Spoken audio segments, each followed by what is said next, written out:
تقریر میں قائد اعظم محمد علی جناح پاکستان کے پہلے گورنر جنرل کی حیثیت سے حلف اٹھا رہے ہیں۔ میں محمد علی جناح صدق دل سے عہد کرتا ہوں اور پاکستان کے گورنر جنرل کی حیثیت سے قانون اور آئین کی تابعداری کا حلف اٹھاتا ہوں اور شاہ معظم جارج ششم کا وفادار رہوں گا۔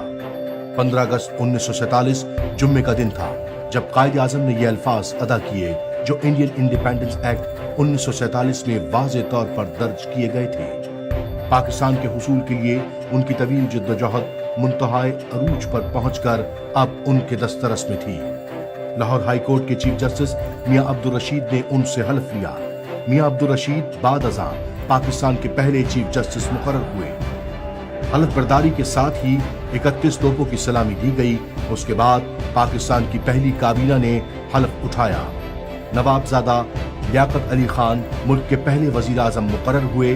کابینہ میں آئی چندری گر وزیر زراعت و تجارت، ملک غلام محمد وزیر خزانہ، سردار عبدالرب نشتر وزیر مواصلات، راجہ غضنفر علی خان وزیر خوراک اور صحت، جوگندر ناتھ منڈل وزیر قانون اور محنت، میر فضل الرحمان داخلہ، اطلاعات اور تعلیم کے وزیر مقرر کیے گئے۔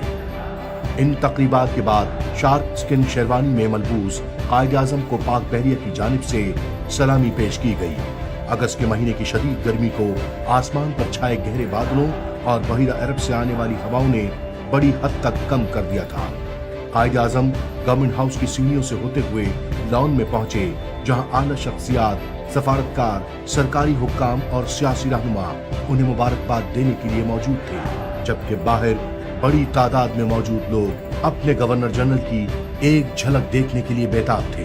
اس تاریخی دن کے موقع پر قائد اعظم محمد علی جناح اور محترمہ فاطمہ جناح گورنمنٹ ہاؤس کی ایک بالکنی سے ہاتھ ہلاتے رہے اور پاکستانی پرچم ہوا میں لہراتا رہا۔